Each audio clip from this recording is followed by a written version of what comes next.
Bismillahirrahmanirrahim. Assalamualaikum warahmatullahi wabarakatuh. Waalaikumsalam warahmatullahi wabarakatuh.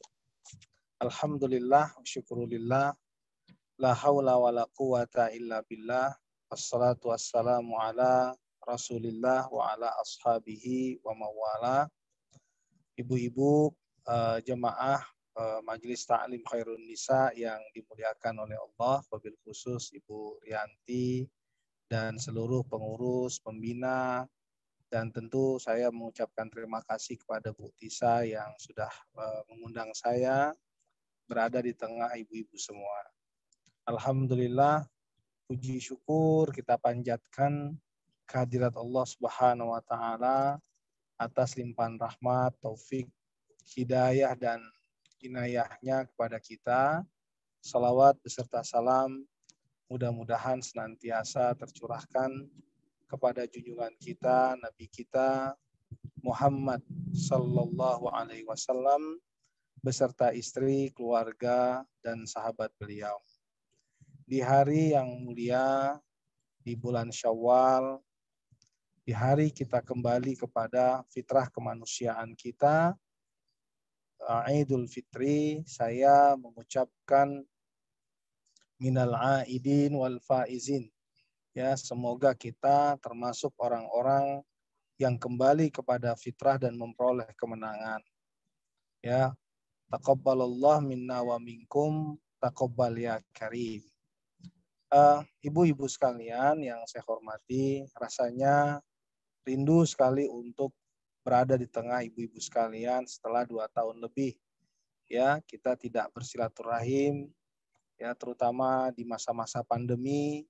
Dan alhamdulillah pada pagi hari ini, pagi mulia ini, di bulan mulia ini, kita bisa kembali bersilaturahim.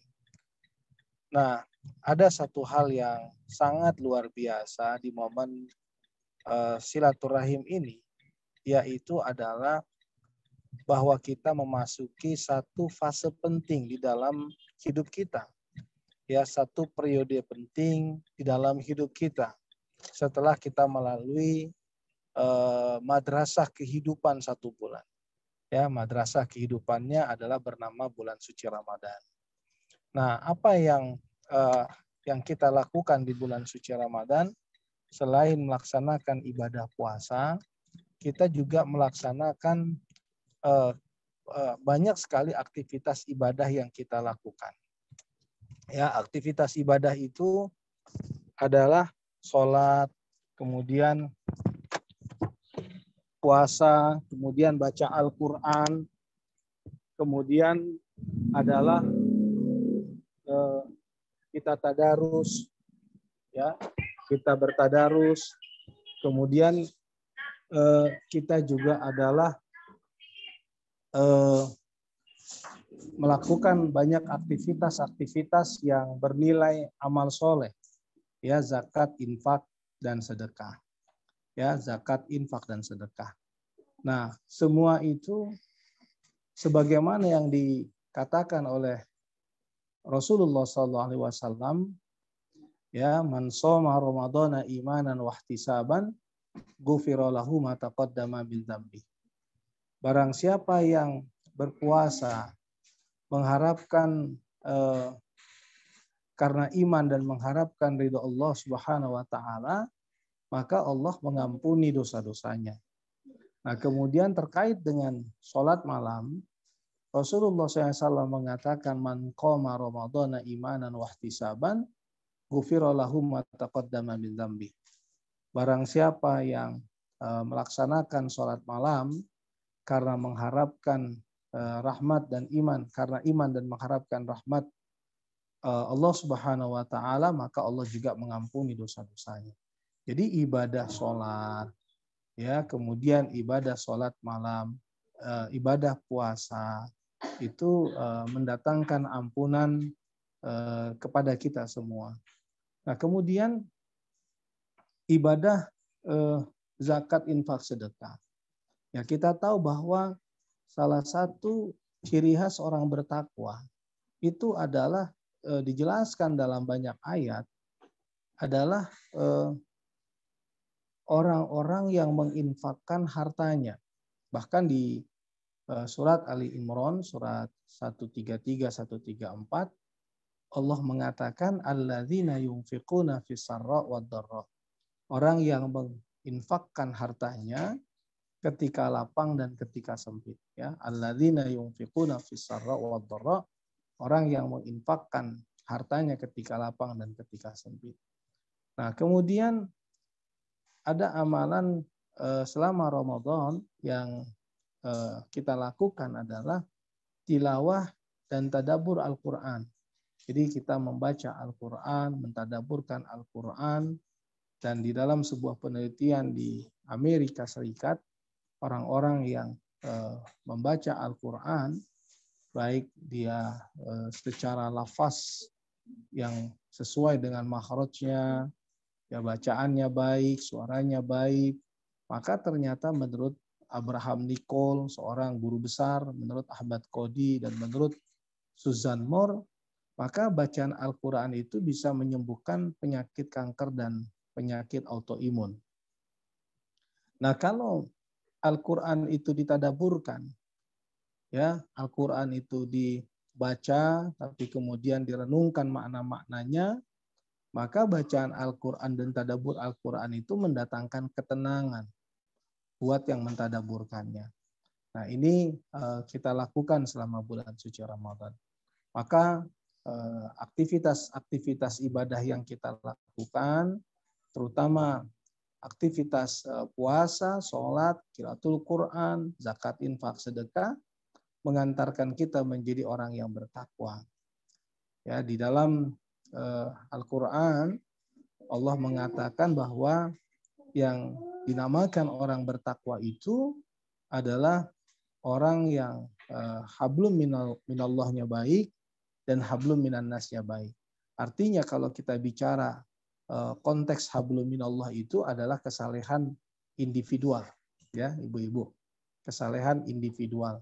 Nah, kalau kita bicara tentang hablum minan nas, maka itu adalah kesalehan sosial. Jadi ada kesalehan individual dan ada kesalehan sosial. Nah, jadi kalau seseorang yang saleh secara individual dan saleh secara sosial, maka inilah yang disebut orang bertakwa. Ya, jadi orang yang saleh secara individual dan saleh secara sosial, inilah yang disebut dengan orang bertakwa. Nah, ya, jadi kalau kita bicara tentang nilai sebuah ketakwaan, ya, nilai sebuah ketakwaan yang dikatakan oleh Al-Qur'an, maka sebetulnya ya itu terkait dengan kesalehan individual dan kesalehan sosial. Nah, ibu-ibu sekalian yang dimuliakan oleh Allah Subhanahu wa taala. Kalau kemudian kita mencapai ketakwaan, ya, kalau kita mencapai ketakwaan, maka apa janji Allah kepada kita semua? Allah mengatakan di dalam surat 65 ayat 2 ayat 3. Ya, surat 65 ayat 2 ayat 3 dikatakan oleh Allah Subhanahu wa taala, wa may yattaqillaha yaj'al lahu makhraja wa yarzuqhu min haitsu la yahtasib. Jadi barang siapa bertakwa kepada Allah, Allah berikan jalan keluar dari setiap kesulitan hidupnya, dan Allah beri rezeki dari pintu yang tidak pernah dia sangka-sangka. Nah, jadi ibu-ibu, nilai ketakwaan itu mendatangkan kebaikan di dalam hidup kita. Nah, kebaikan itu adalah terkait dengan Allah mudahkan urusan kita, Allah lapangkan rezeki kita. Ya, di dalam surat 65 ayat 2 ayat 3. Wa may yattaqillaha yaj'al lahu makhraja wa yarzuqhu min haitsu la yahtasib. Nah, kalau ibu-ibu buka di surat 64 ayat 11, ya, surat 64 ayat 11, ya, maka ibu-ibu akan menemukan di situ ya ayyuhalladzina amanu in tattaqullaha yaj'al lakum furqana wa yukaffir ankum sayyi'atikum wa yaghfir lakum. Ya, jadi dikatakan oleh Allah Subhanahu wa taala, wahai orang yang beriman, apabila kamu bertakwa kepada Allah, maka Allah berikan kepadamu kecerdasan, kemampuan untuk membedakan yang hak dan yang batil, ya, yang hak dan yang batil. Nah, kemudian Allah katakan, Allah maafkan semua kesalahanmu dan Allah ampuni dosa-dosamu. Jadi Allah maafkan kesalahan kita, Allah ampuni dosa-dosa kita. Nah, jadi itulah hadiah terindah yang diberikan Allah kepada orang bertakwa. Nah, urusan kita kepada Allah dalam kaitan dengan ampunan dosa-dosa kita, Allah sudah ampuni dosa-dosa kita. Ya, sudah ampuni dosa-dosa kita selama kita melaksanakan semua rangkaian ibadah di dalam bulan suci Ramadan. Nah, tapi terkait dengan hubungan kita dengan sesama manusia, ya, yang tentu sekarang terangkai di dalam kegiatan halal bihalal. Nah, ini maka salah satu sifat orang bertakwa itu memaafkan kesalahan orang lain. Ya, salah satu sifat orang bertakwa itu adalah memaafkan kesalahan orang lain. Jadi bagaimana kita berusaha menjadi orang yang bisa memaafkan kesalahan saudara-saudara kita, ya. Dan yang namanya manusia, ibu-ibu sekalian, manusia itu tidak lepas dari perbuatan salah dan dosa. Ya, manusia itu tidak lepas dari perbuatan salah dan dosa. Rasulullah SAW dalam satu hadisnya mengatakan, kullu bani Adam khata'un wa khairul khata'in at-tawwabun. Ya, salah satu hadis Rasulullah menyebutkan bahwa setiap anak cucu Adam itu pasti berdosa. Ya, setiap anak cucu Adam itu pasti bersalah, pasti berdosa. Tapi sebaik-baik orang yang bersalah, sebaik-baik orang yang berdosa adalah orang yang selalu minta ampun kepada Allah Subhanahu wa taala. Jadi dosa kita kepada Allah diampuni oleh Allah dengan semua aktivitas ibadah kita. Nah, aktivitas ibadah itu mendapatkan rahmat dan ampunan Allah. Nah, tapi dosa kita kepada manusia ini harus saling memaafkan. Ya, harus saling memaafkan. Nah, salah satu sarana untuk bisa bersilaturahim itu dan mencairkan hubungan satu sama lain itu adalah halal bihalal. Nah, sebetulnya halal bihalal ini namanya yang halal bihalal. Tapi intinya adalah silaturahim. Ya, intinya adalah silaturahim. Nah, coba ibu-ibu perhatikan. Buka surat Ali Imran ayat 102. Ya, surat Ali Imran ayat 102. Di dalam surat Ali Imran ayat 102, Allah katakan, ya ayyuhalladzina amanu ittaqullaha haqqa tuqatih wa la tamutunna illa wa antum muslimun. Wahai orang-orang yang beriman, kata Allah, bertakwalah kamu kepada Allah dengan sebenar-benar takwa. Ya, wahai orang yang beriman, bertakwalah kamu kepada Allah dengan sebenar-benar takwa. Surat Al-Imran ayat 102, bukan 62. 102.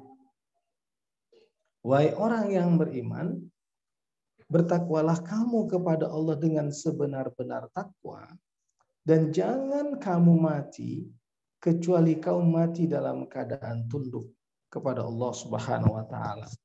Ya, jadi jangan kamu mati kecuali kamu mati dalam keadaan tunduk kepada Allah Subhanahu wa taala. Itu perintah takwa di dalam Ali Imran 102.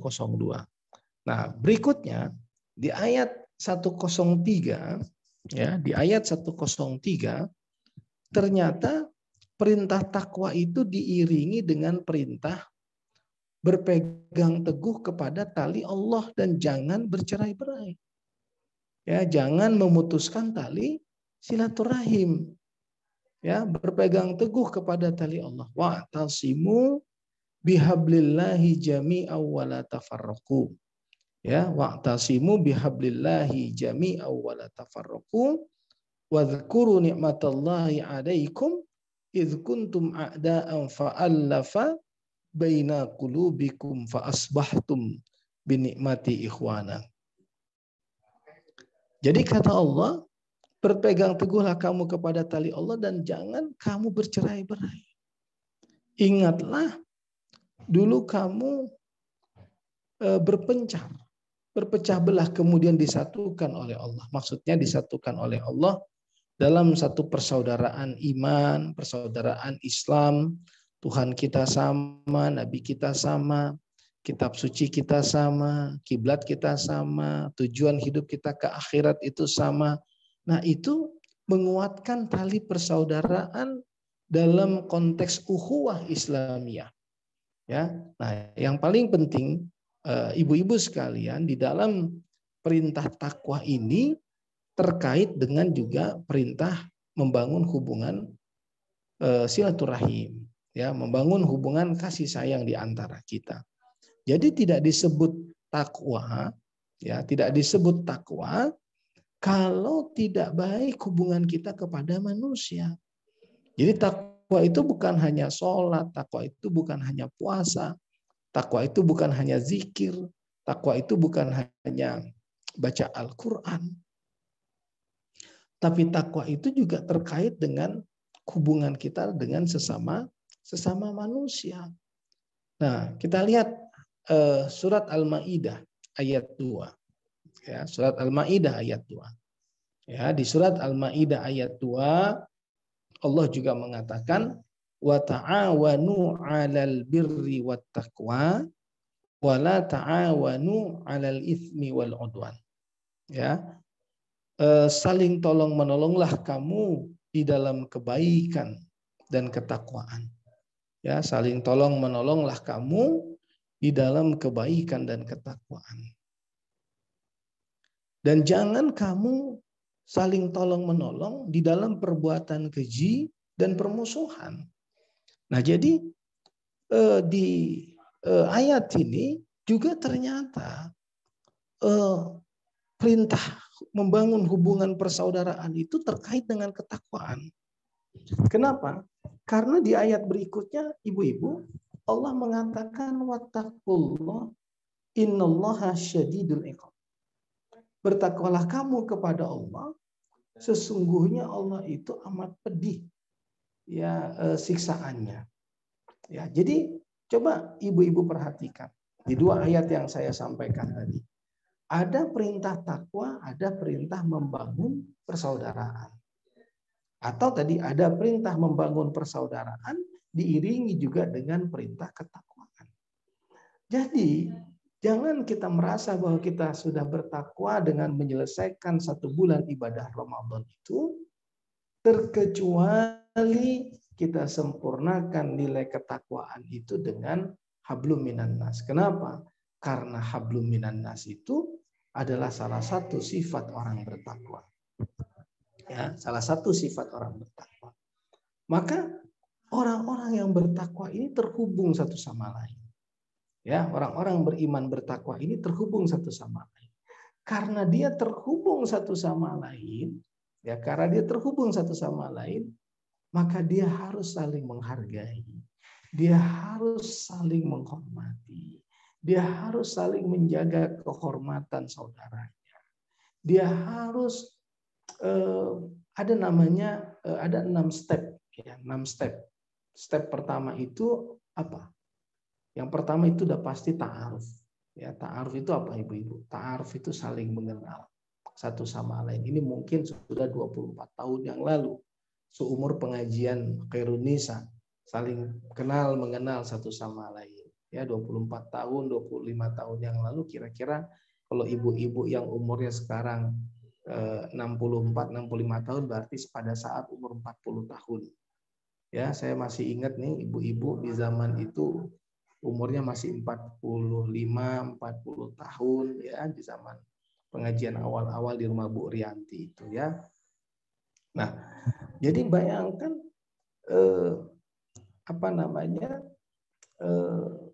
hubungan kita itu diawali dengan ta'aruf.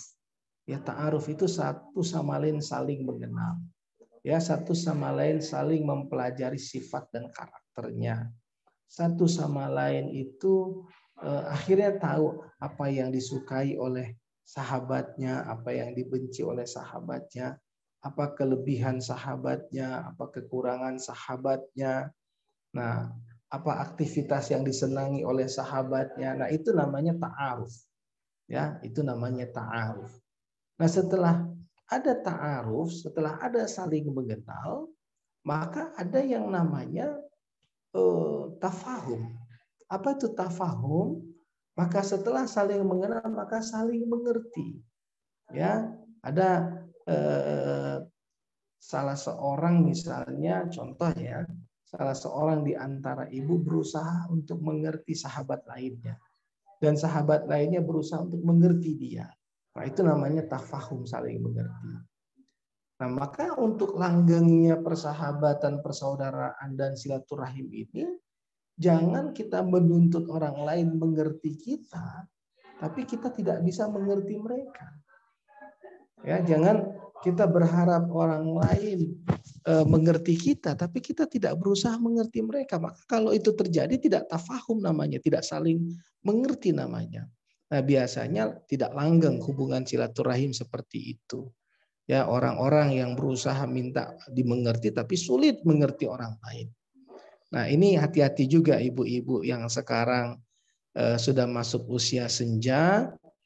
Kadang-kadang anak-anak kita itu meminta kita mengerti mereka. Dan biasanya di usia senja ini agak sedikit ada beberapa perubahan-perubahan kebiasaan sehingga muncul nih kadang-kadang nih mama ini sulit mengerti kita tapi selalu minta ingin dimengerti. Nah, itu dialami oleh banyak anak menghadapi orang tua di senja hari ya. Nah, biasanya kita banyak ingin anak mengerti kita tapi kita sulit mengerti mereka itu. Nah, itu tafahum itu penting untuk saling mengerti dalam hubungan silaturahim. Nah, kalau sudah ada tafahum, pertama tadi ta'aruf, yang kedua tafahum, maka yang ketiga itu adalah ta'awun. Ta'awun itu saling tolong-menolong. Ya, saling tolong-menolong dalam kebaikan, saling tolong-menolong dalam ibadah, saling tolong-menolong di dalam kehidupan. Itu namanya ta'awun. Nah, dibutuhkan sensitivitas dalam ta'awun itu. Setelah kita mengerti orang lain, kekurangan orang lain, maka bagaimana kita bisa membantu mereka.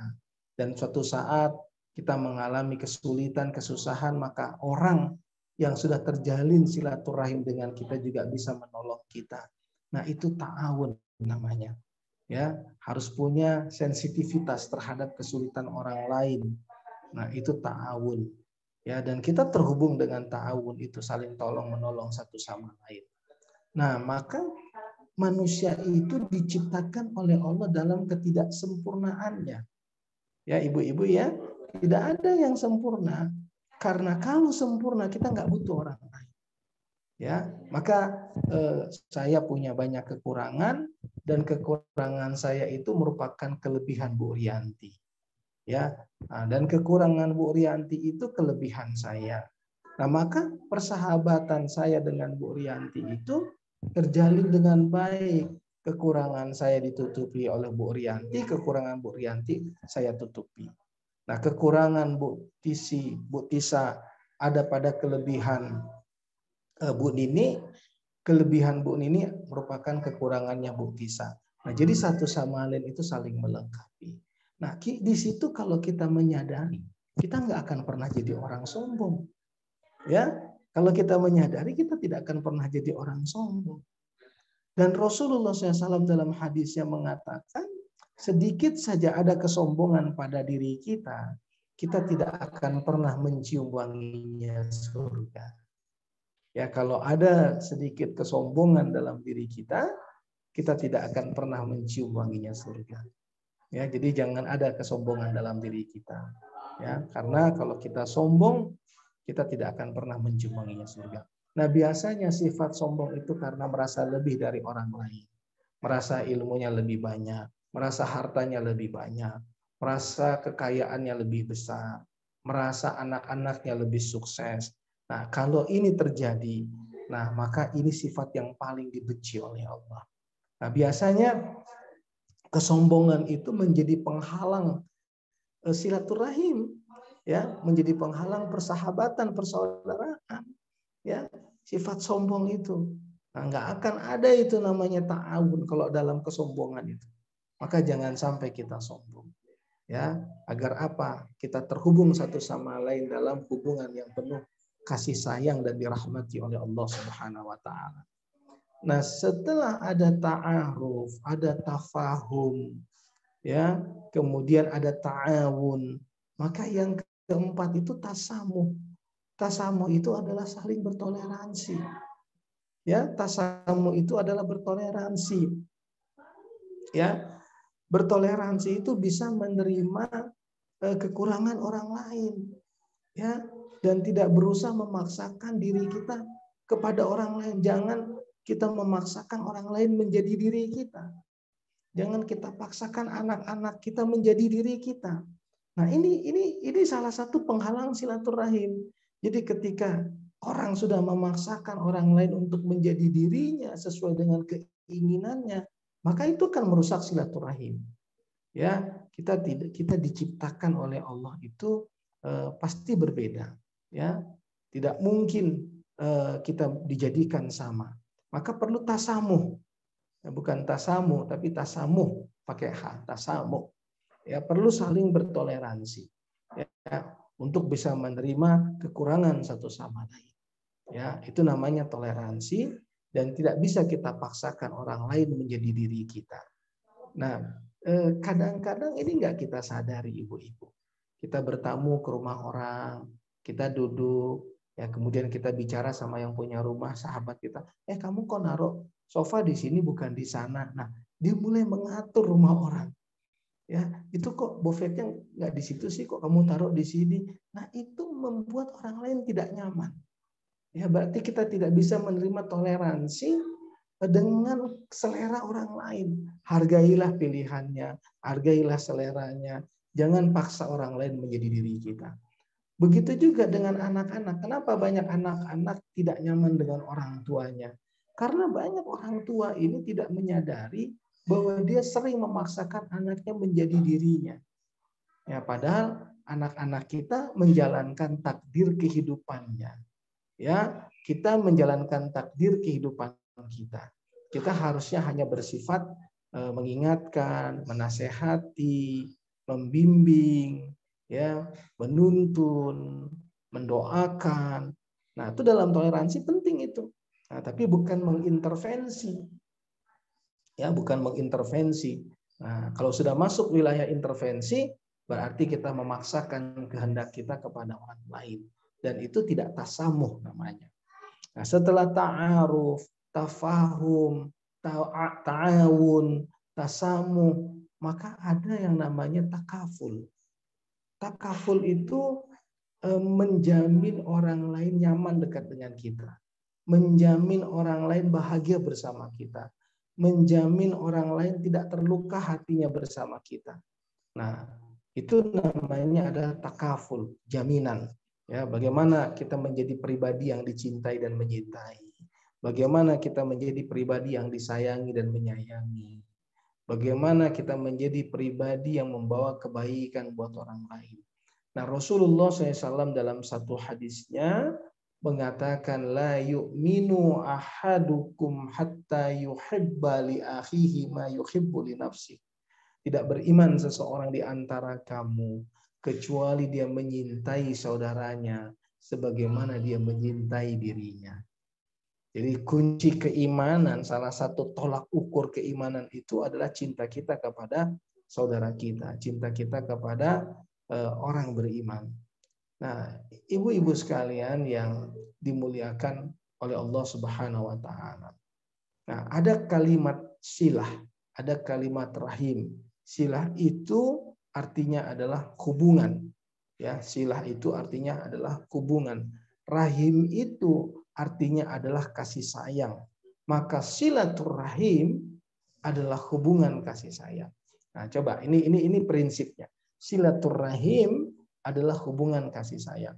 Maka setiap komunitas, setiap hubungan, setiap komunitas yang di dalamnya terhubung satu sama lain, majelis taklim kah namanya, atau reuni kah namanya, atau halal bihalal kah namanya, atau arisan keluarga kah namanya. Nah, itu intinya walaupun nama-namanya berbeda, reuni, arisan, halal bihalal, intinya silaturahim. Nah, jadi kalau kita memahami makna silaturahim, silah hubungan, rahim kasih sayang, maka tidak ada yang boleh keluar dari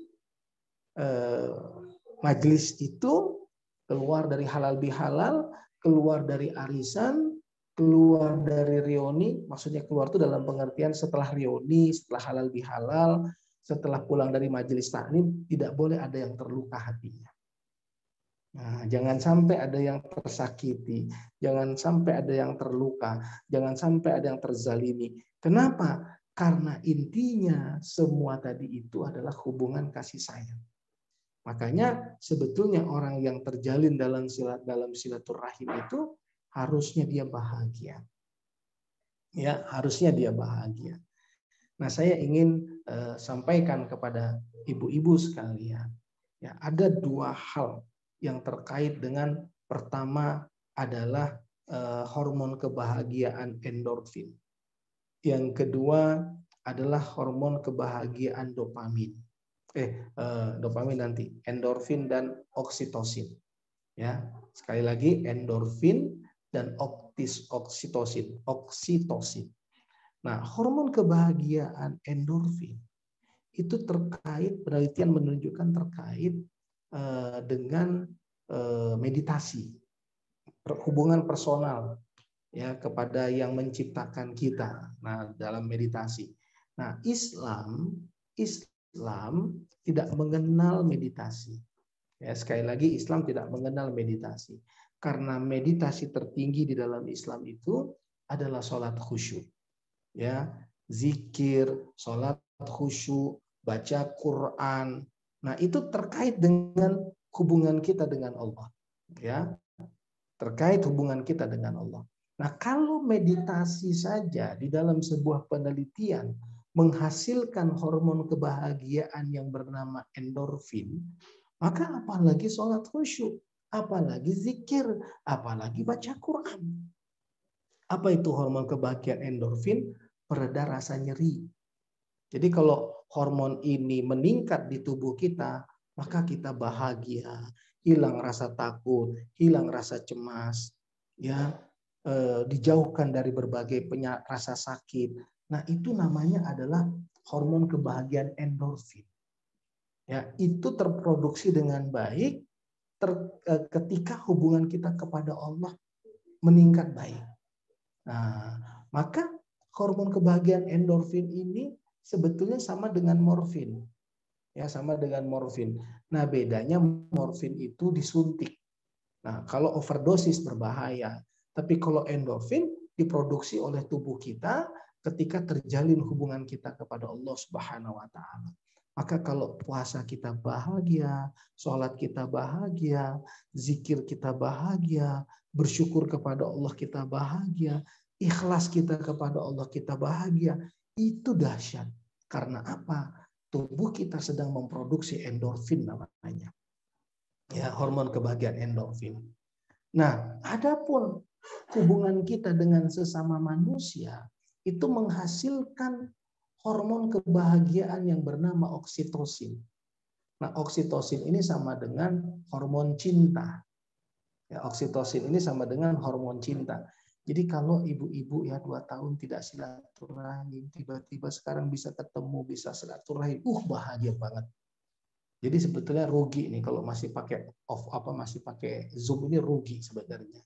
Karena di mana-mana sekarang sudah offline. Ya, saya sudah mungkin 10 kali halal bihalal offline. Ya, semua orang bahagia, saling berpelukan. Aduh, satu sama lain saling merindukan.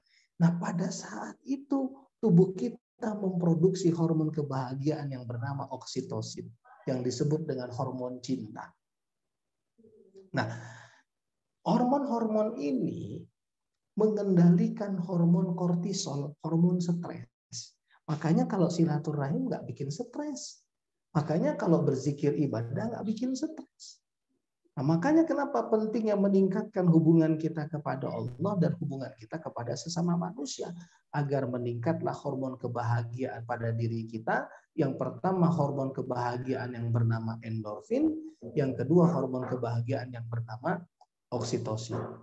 Nah, kedua hormon ini meningkatkan imunitas fisik dan mental kita. Maka orang yang berbahagia itu jauh dari penyakit, jauh dari depresi, jauh dari stres, jauh dari frustasi. Nah, saya coba menganalisis ya, Bu. Coba saya tinggal di sebuah komplek. Nah, mungkin ibu-ibu perhatikan deh di komplek ibu masing-masing. Kalau ada di komplek itu orang-orang yang tidak mau silaturahim, tidak mau bersosialisasi dengan masyarakat, dia eksklusif, tertutup, jarang ada orang yang mengunjunginya, perhatikan. Biasanya cepat tua. Ya, cepat tua, gampang sakit, cepat mati.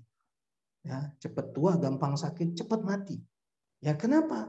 Karena hormon kebahagiaan pada dirinya tidak meningkat. Hidup sendiri, ya, tidak mau bersosialisasi, datang ke rumah orang tidak, didatengin orang lain juga tidak. Nah, biasanya cepat tua, gampang stres, cepat mati. Nah, makanya penelitian menyebutkan orang yang silaturahim itu sehat lahir batin. Dan ini sejalan ternyata dengan hadis Nabi Muhammad Sallallahu Alaihi Wasallam. Apa kata Rasulullah dalam hadisnya? Man ahabba ayyub satalahu fi rizkihi wa yunsa'alahu fi atharihi falyasil rahimahu. Barang siapa yang mau diluaskan rezekinya, dipanjangkan umurnya,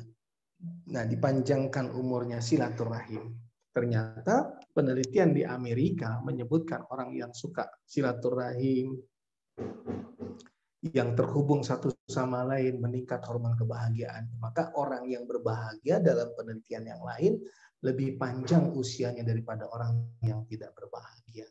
Makanya rajin-rajin ke pengajian. Nah, jadi ngaji lewat Zoom ini bagus, tapi sayang tidak ada kontak fisik. Ya, jadi udah saatnya nih ibu-ibu kontak fisik. Udah aman, ya, pandemi sudah aman, sudah landing lah, udah bagus lah, udah tidak ada lagi peningkatan. Jadi kalau bisa sudah harus memulai kontak fisik. Ya, saya ini udah yang ke-10 saya pikir ya, yang ada offline.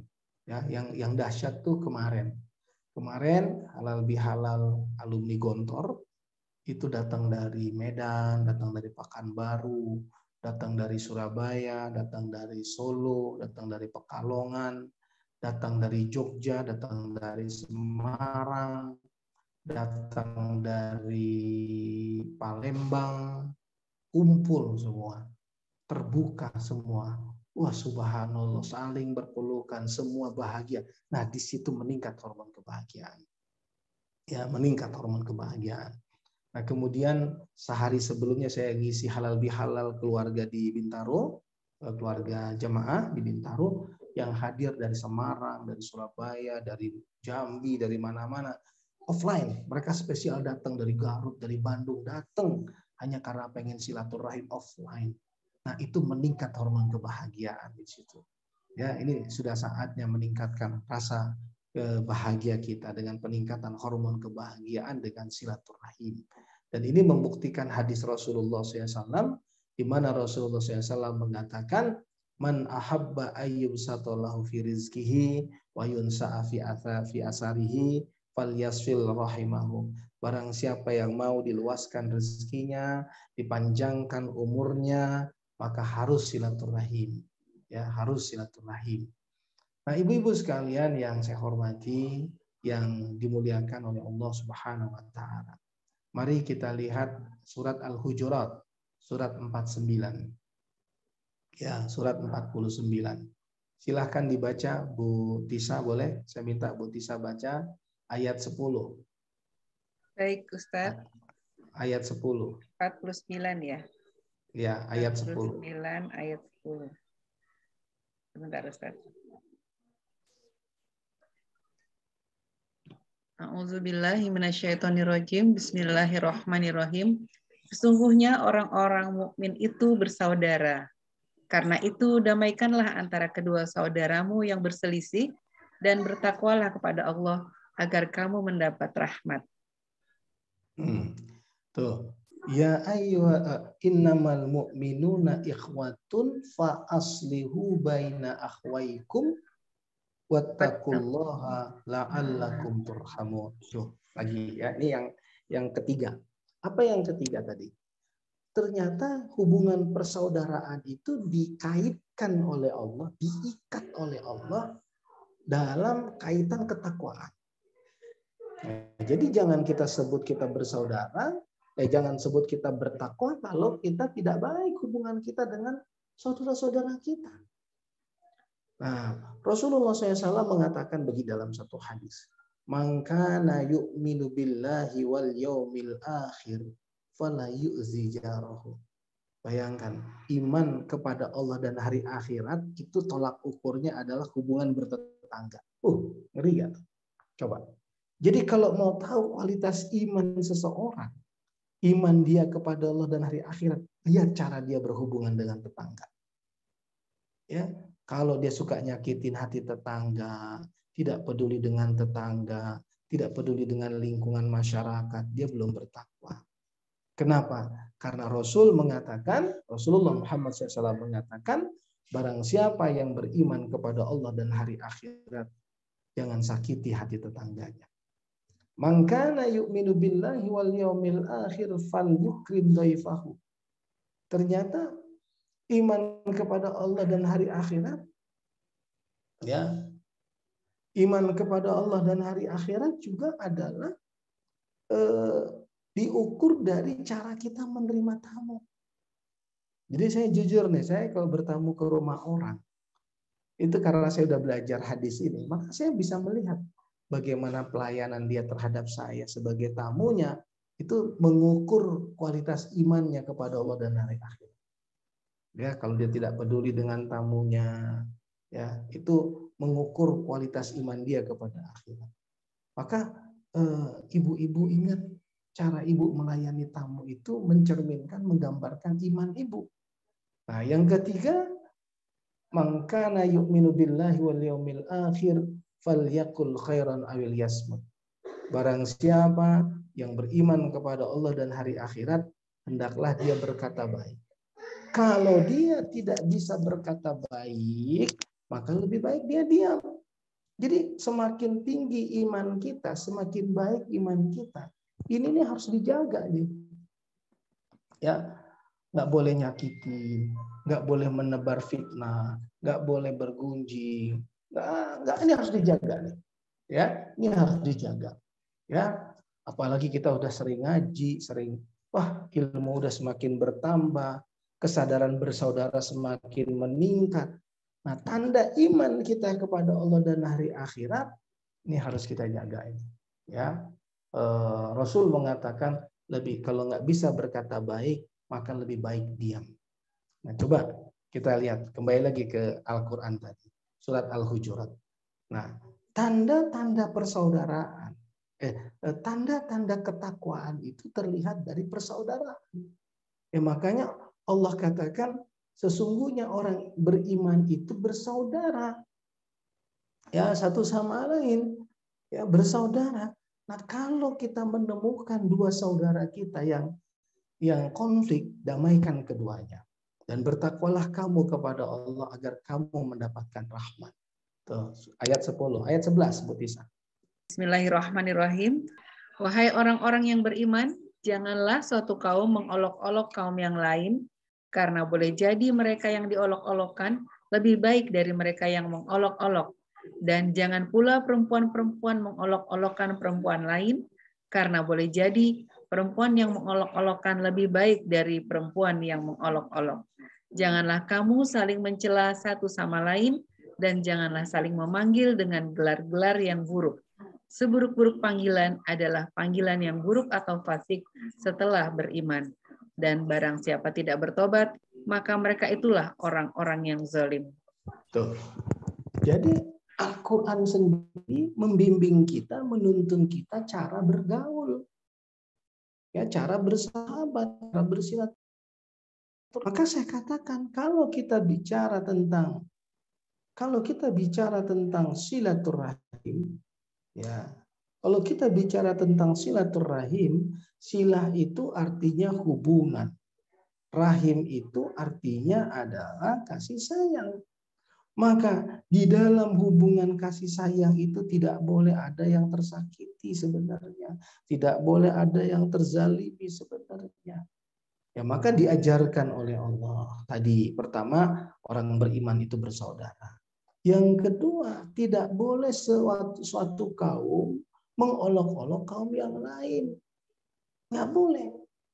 Ini ada cerita di masyarakat kita, satu kelompok suku mengolok suku yang lain. Ya, pernah terjadi pertikaian antara suku Madura dengan suku Dayak di Kalimantan. Ya, pertanyaan saya, mana yang lebih mulia, suku Dayak apa suku Madura? Atau suku Madura atau suku Dayak? Mana yang lebih mulia? Tidak ada. Semua itu sama di mata Allah. Ya. Nah, kita itu tidak bisa mengolok-olok suku tertentu. Ingat, ibu-ibu, tidak ada orang yang bisa memilih terlahir sebagai seorang Batak. Saya kalau boleh milih, saya ini Jawa dan Batak. Ya, ayah saya Jawa Tengah plus Makassar. Ya, ayah kandung saya Jawa Tengah Purworejo plus Makassar. Nenek saya Makassar, kakek saya Purworejo. Ibu saya Batak, Pulungan dan Nasution. Ya, nenek saya Pulungan, kakek saya Nasution. Tapi bapak, kakek saya Jawa Tengah, Purworejo, nenek saya Makassar, Daeng Malewa. Nah, saya nggak bisa pilih itu. Ternyata saya terlahir dari 3 suku ini. Ya, saya kalau boleh milih pengen jadi orang Jepang. Ya, kalau boleh milih pengen jadi orang Eropa. Nah, artinya tidak lebih baik orang Jawa itu daripada orang Sunda. Lebih baik orang Sunda itu dari orang Batak. Tidak lebih baik orang Batak itu daripada orang Melayu. Tidak lebih baik orang Melayu itu daripada orang Sulawesi. Tidak lebih baik orang Sulawesi itu daripada orang Kalimantan dan seterusnya. Jadi artinya kita ini sama. Maka kita boleh saling mengolok-olok. Tidak lebih baik yang diolok. Belum tentu yang mengolok-olok lebih baik dan yang diolok-olok tidak lebih baik. Ya, belum tentu.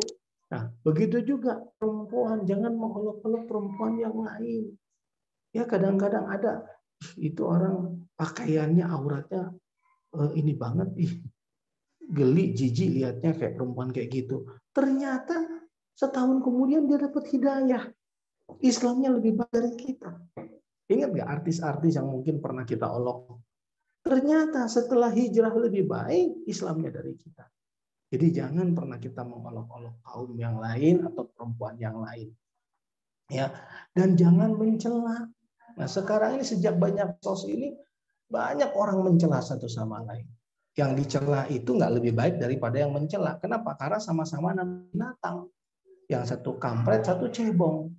Coba bayangkan, sholatnya sama, masjidnya sama, dengar khutbahnya sama, tapi begitu keluar masjid satu jadi cebong, satu jadi kampret. Sama-sama binatang, sama. Nah, kemudian jangan sampai memanggil panggilan yang buruk. Nah, apalagi panggilan buruk itu Setelah dia beriman, sebelumnya dia kafir. Hei kafir, hei fasik, hei kafir, hei fasik, hei kafir, hei fasik, hei kafir, hei fasik, hei musyrik. Padahal dia sudah beriman. Atau mantan musyrik, mantan kafir, mantan fasik. Gak boleh.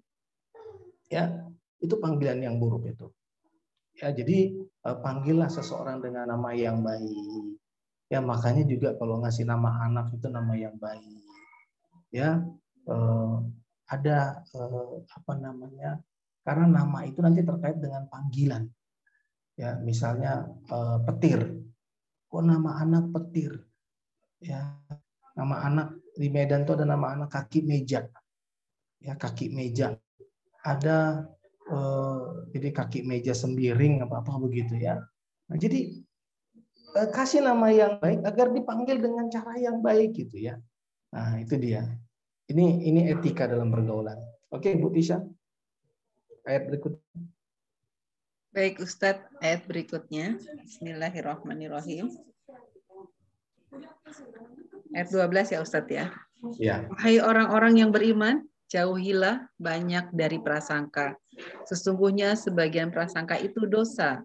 Dan janganlah kamu mencari-cari kesalahan orang lain, dan janganlah ada di antara kamu yang menggunjing sebagian yang lain. Apakah ada di antara kamu yang suka memakan daging saudaranya yang sudah mati? Tentu kamu merasa jijik. Dan bertakwalah kepada Allah, sungguh Allah Maha Penerima Taubat, Maha Penyayang. Terima kasih. Jangan tajassasu. Ya, tajassasu itu apa? Jangan berprasangka buruk. Ya, karena prasangka buruk itu adalah perbuatan dosa. Ya, apa ya? Dia nggak melihat nyata, tapi dia suka berprasangka kepada saudara muslimnya. Nah, yang kedua, jangan mencari kesalahan orang lain. Padahal dia harusnya bercermin karena dia juga nggak sempurna, dia juga punya banyak kesalahan. Nah, jangan bergibah. Nah, suatu ketika sahabat bertanya, Rasulullah menjelaskan kepada sahabat, atadruna mal, atau nggak kamu gibah itu apa? Zikroka akhoka bima yakroh, menceritakan keadaan saudaramu, kalau dia tahu dia nggak suka diceritakan. Nah, itu gibah namanya. Loh gimana kalau yang aku ceritakan itu benar? Ya kalau yang kamu ceritakan itu benar, gibah namanya. Nah kalau yang kamu ceritakan tidak benar, fitnah namanya. Oh, jadi ini prinsip dalam bergaul. Nggak boleh kita prasangka buruk, nggak boleh kita mencari-cari kesalahan orang lain, nggak boleh kita bergibah. Nah kalau itu kita lakukan, ibu-ibu, itu sama dengan memakan mayat saudara kita. Ya, kita sama dengan makan daging mayat saudara kita. Jelek, sangat jelek. Nah, makanya kenapa di dalam Al-Qur'an ya itu kalau mau berbicara namanya qaulan karima, ucapan yang memuliakan orang lain. Ya, ucapan yang memuliakan orang lain, yang penuh rasa hormat. Yang kedua, qaulan ma'rufa. Kalau mau berbicara ucapan yang benar. Ya, yang berbicara tentang kebenaran. Ada qaulan sadida, ucapan yang baik saja kalau mau ngomong. Yang keempat, qaulan layyina, ucapan yang lembut, sampaikan dengan cara yang lembut. Ya, jangan kasar. Nilainya kebenaran, tapi cara menyampaikannya kasar. Wah, nggak akan diterima. Ya, saya misalnya ngajak ibu sholat, dan kalau ibu nggak sholat berdosa. Ya, dan masuk neraka. Terus cara saya menyampaikan gini, ibu-ibu tahu nggak? Kalau ibu nggak sholat neraka. Ibu jadi ahli neraka. Ya, ibu jadi bahan bakar neraka. Hangus ibu di dalamnya, sholat makanya. Nah, itu dia contoh. Maksudnya benar, tapi cara menyampaikannya kasar. Nah, maka Al-Quran mengajarkan qaulan layyina, dengan ucapan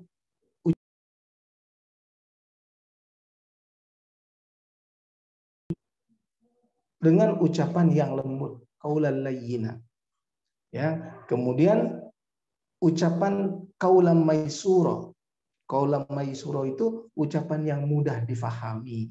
Jangan jelimet, jangan bikin orang pusing. Ya, jadi kalau ngajak orang kepada kebenaran, menjelaskan hal-hal yang baik tadi dengan kalimat-kalimat yang mudah dimengerti. Jangan kayak pengamat yang di TV-TV itu. Bahasa Inggris dicampur-campur pakai bahasa Indonesia. Yes, I know. Gitu ya. But gimana ya? Kalau menurut saya but no problem lah pokoknya deh. Dicampur-campur bahasa Inggris sama bahasa Indonesia itu kayak orang goblok. Bukan kayak orang pinter. Nah, itu pengen apa? Pengen terlihat pinter gitu, pengen terlihat eksis gitu ya. Oh, kacamata dipegang, frame-nya, bahasanya dicampur-campur Inggris dan Indonesia biar kelihatan keren. Itu bukan bahasa yang keren. Ya, itu bahasa orang yang nggak sempurna bahasa Inggrisnya itu dicampur-campur begitu. Ya, usahakan pilih kalimat-kalimat yang mudah difahami. Nah, ini teori komunikasi dalam Al-Qur'an. Jadi jangan nyakiti orang, jangan memfitnah orang. Bertutur katalah yang baik, yang benar, yang lembut, yang mudah difahami, yang bernilai, berbobot. Ini semua ada dalam Al-Quran. Nanti suatu saat saya akan bahas ini sama ibu-ibu. Bagaimana Al-Quran mengajar cara berkomunikasi kita. Nah, itu ya. Ayat berikutnya, Utisa. Ya, baik. Bismillahirrahmanirrahim. Tadi sampai ayat 3 sekarang 14.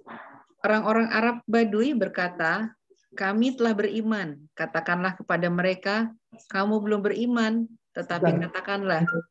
Bu, Utisa. Yes. Ya ayyuhan nas inna khalaqnakum min zakarin wa unsa, itu ayat berapa? Wahai manusia, aku ciptakan kamu dari pria dan wanita. 9 tadi 100 tadi 13 ya, terakhir. Bentar. Ini, wahai manusia, sungguh kami telah menciptakan kamu dari seorang laki-laki dan seorang perempuan, kemudian kami jadikan kamu berbangsa-bangsa dan bersuku-suku agar kamu saling mengenal. Sungguh yang paling mulia di antara kamu di sisi Allah ialah orang yang paling bertakwa. Sungguh Allah Maha mengetahui, Maha teliti. Itu ayat berapa? 13. Wahai manusia, kami menciptakan kamu dari pria dan wanita, bersuku-suku, berbangsa-bangsa. Ya, inna akramakum indallahi atqakum.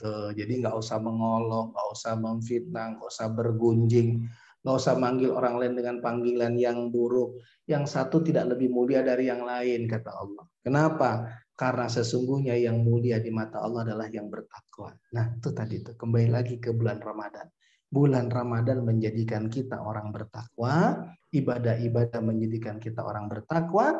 Ternyata orang bertakwa itu hablum minallah dan hablum minan nasnya harus begini, ibu-ibu. Jadi nggak ada artinya ibadah kita kepada Allah kalau hubungan kemanusiaan kita tidak baik. Ya maka di umur-umur kita seperti ini harus kita latih itu. Ya, jangan, ini bukan untuk perempuan saja, karena laki-laki pun banyak mulutnya itu nggak baik. Nah, jadi ini konteksnya adalah pengajian untuk kita semua waspada untuk lebih berhati-hati dalam berkomunikasi. Jangan saling menyakiti satu sama lain. Ya, itu yang bisa saya sampaikan, Bu Tisa, dalam kegiatan halal bihalal kita. Semoga bermanfaat. Amin ya rabbal alamin. Baik, dikembalikan ke MC Ibu Nini. Iya. Terima kasih Ustadz. Terima kasih Ustadz, kepada beliau kami haturkan terima kasih. Semoga apa yang telah disampaikannya dapat kita amalkan dalam kehidupan sehari-hari. Amin amin ya rabbal alamin. Ustadz Andian, mungkin bisa ada pertanyaan, bisa ya Ustadz? Mungkin coba ada pertanyaan dari jamaah. Silakan melambaikan tangan atau langsung buka mute-nya. Terima kasih. Silakan Bu Yanti. Terima kasih. Assalamualaikum. Ustadz Andian tadi kan ada 6 step kalau nggak salah saya menyimak, baru 5 deh. Apa saya salah? Takutnya saya salah. Ya, ada namanya ta'ahad. Ta'ahad itu artinya adalah saling mengikat janji satu sama lain. Ya, saling mengikat janji satu sama lain. Jadi yang namanya persahabatan, persaudaraan itu satu sama lain harus saling terikat. Makanya kita berharap persahabatan persaudaraan ini terkait dengan persahabatan persaudaraan dunia akhirat. Ya, insya Allah kita dipertemukan oleh Allah di dunia ini dan kelak nanti Allah satukan kembali kita di akhirat. Nah, maka dalam ikatan janji itu, nah tadi kan setelah ada saling pengertian, saling bertoleransi, saling tolong menolong, ya kemudian saling memahami satu sama lain. Maka ya berjanjilah, yuk kita jadi sahabat dunia akhirat. Ya, apalagi kita kalau udah menjadi sahabat dunia akhirat, tentu bisa saling memberi syafaat satu sama lain, gitu. Ya. Terima kasih Ustadz. Makasih, ya, Bu. Ustadz. Iya. Ustadz, saya mau bertanya, Ustadz. Iya. Ini misalkan kita kan berkata kasar, kata orang berkata kasar kita. Lalu orang tersebut tidak bertanya langsung ke orangnya apakah dia marah atau mungkin dia bertanya kenapa, tapi dia justru kayak bicaranya dengan orang lain, dan orang lain itu ikut membicarakan juga. Jadi istilahnya kayak jadi ngadu domba. Nah, Ustadz, itu harus bagaimana itu? Ya, Bu. Tadi kalau kita belajar teori komunikasi, ya di Al-Quran itu diajarkan cara berkomunikasi. Dan orang yang paling hebat komunikasinya itu adalah Rasulullah SAW. Bahkan kalau bahasa saya marketing communication. Ya, kok bisa? Ya, maaf ya, dalam bahasa sederhana itu adalah bagaimana Rasulullah itu menjual Islam. Ini dalam bahasa sederhana ya, meyakinkan bahwa Islam itu agama yang benar, agama yang baik, agama yang bawa kemaslahatan. Kan berhasil tuh jualannya tanpa medsos. Coba tanpa Facebook, tanpa IG, tanpa segala macam. Nah, maka ada namanya ahli atau pakarnya komunikasi itu adalah Rasulullah. Nah, tadi masalah-masalah tadi itu akan dapat mudah diselesaikan kalau setiap kita bisa berkomunikasi dengan baik. Maka ada istilah miskom. Ada istilah miskomunikasi. Nah, kenapa ada istilah miskomunikasi itu? Ya, karena mungkin ketika kita menyampaikan tentang satu fakta kepada si B, nah si B nyampaikan kepada si C, nah mungkin waktu dari si B ke si C udah ada tambahan beberapa kalimat atau pengurangan beberapa kalimat. Nah, maka untuk itu gimana caranya? Langsung klarifikasi antara si A dengan si C tanpa si B, atau bertemu bertiga. Saya tidak menyampaikan hal tersebut. Nah, yang saya sampaikan faktanya adalah ini. Maka coba ibu-ibu lihat di pengadilan itu, ya kalau ada sidang, itu kan sulit mengejar fakta karena antara yang melaporkan dengan yang dilaporkan itu bisa faktanya berubah, tidak sesuai dengan fakta.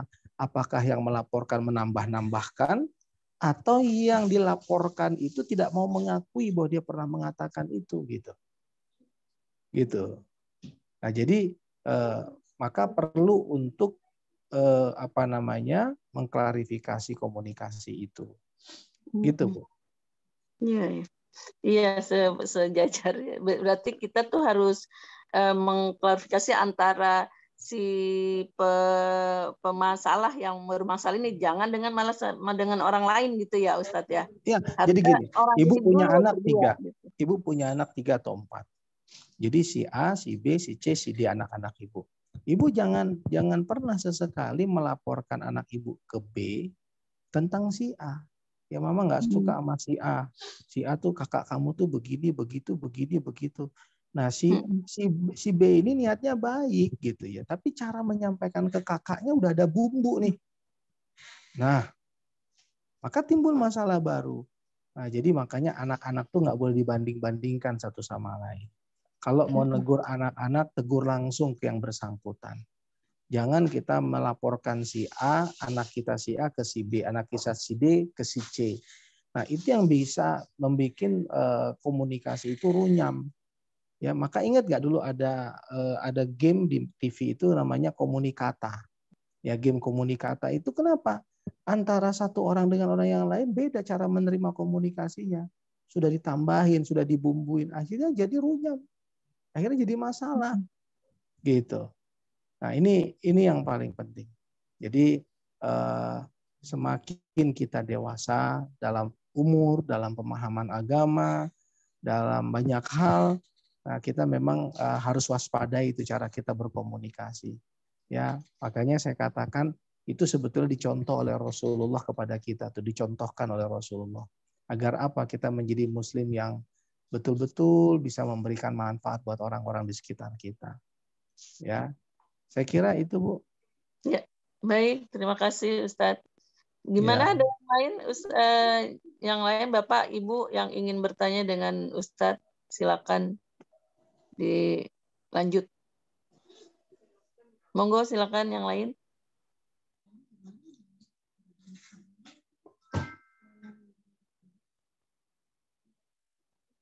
Bu Rini mungkin mau bertanya. Bu Rini, Bu Ria, silakan.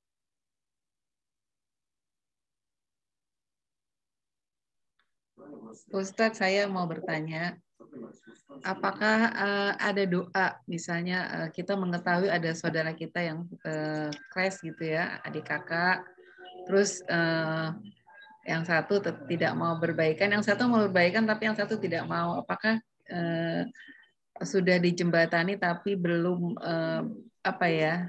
belum bisa dijembatani gitu? Gimana? Apakah ada doa yang bisa supaya mereka bisa hubungannya baik kembali?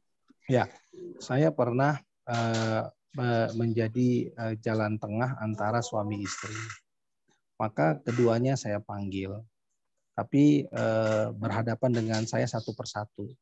Nah, saya pertama tanya sama suaminya.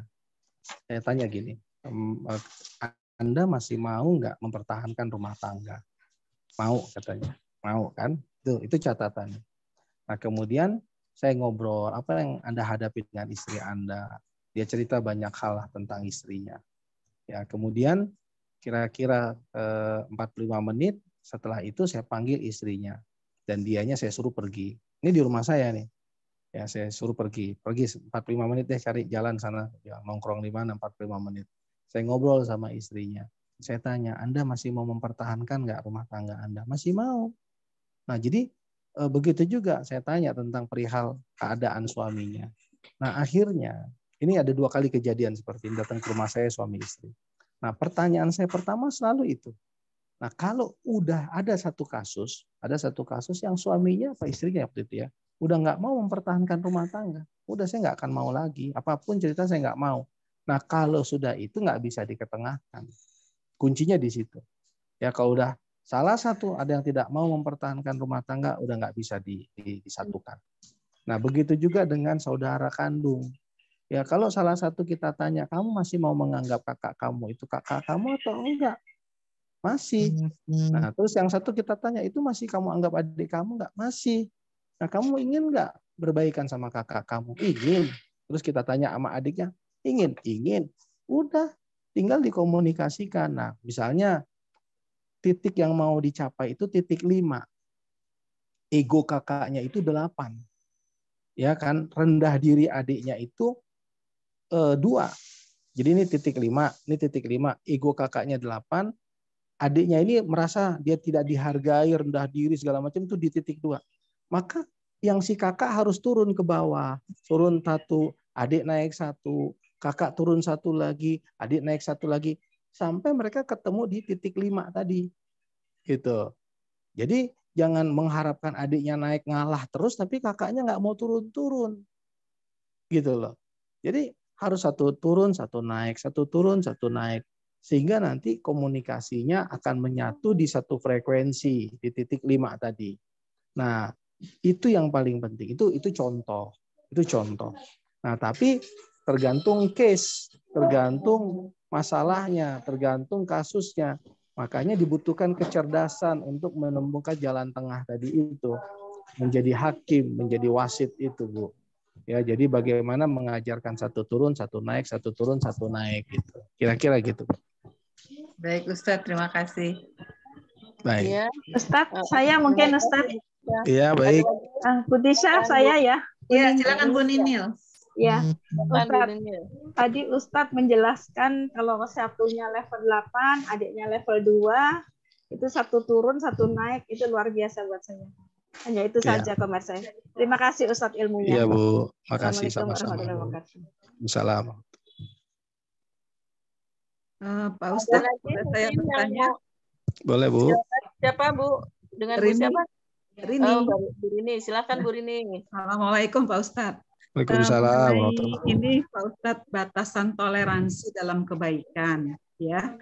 Kalau kita dalam berteman atau bergaul gitu, itu kan kita macam-macam ya, Pak Ustadz.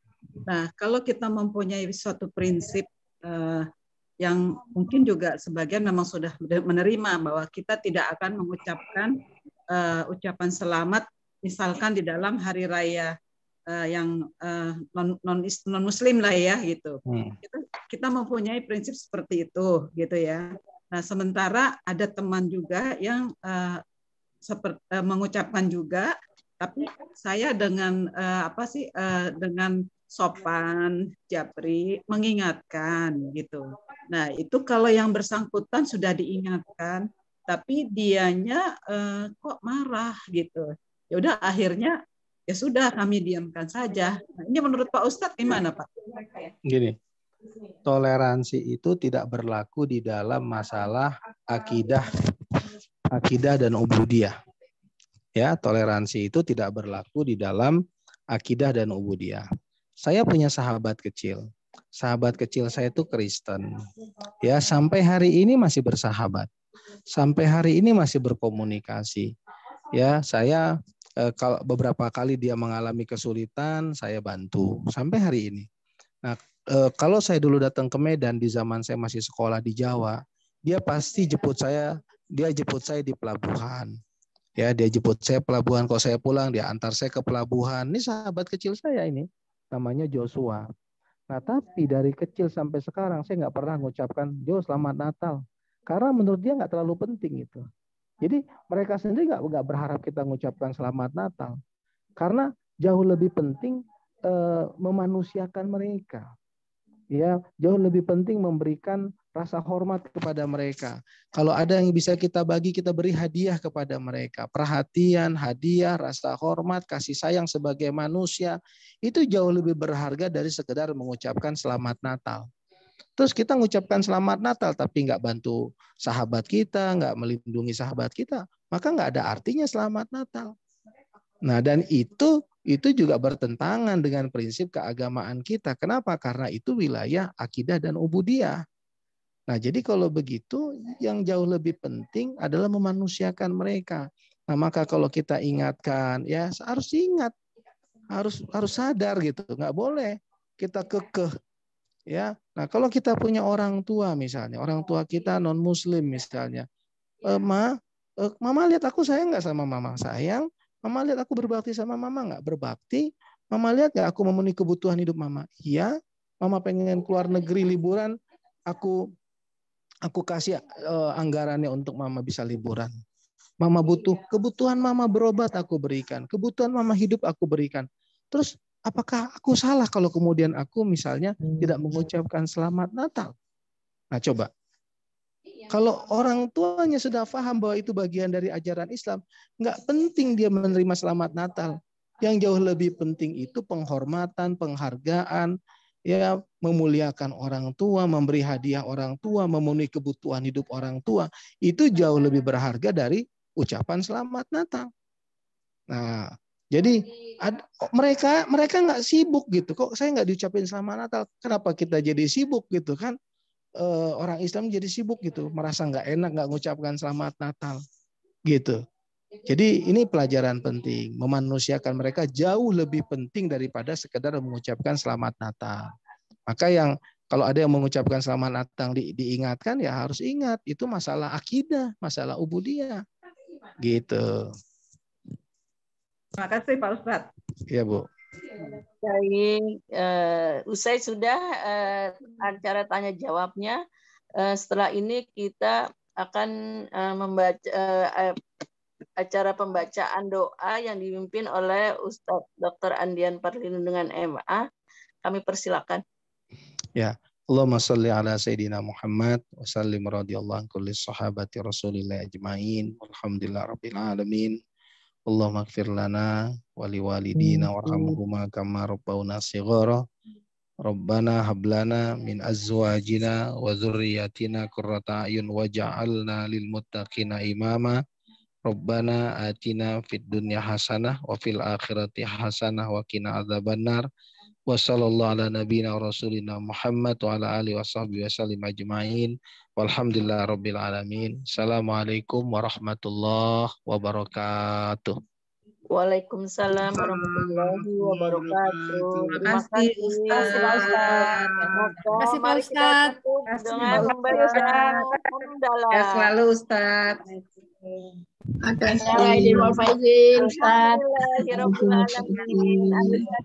Terima kasih atas segala perhatiannya.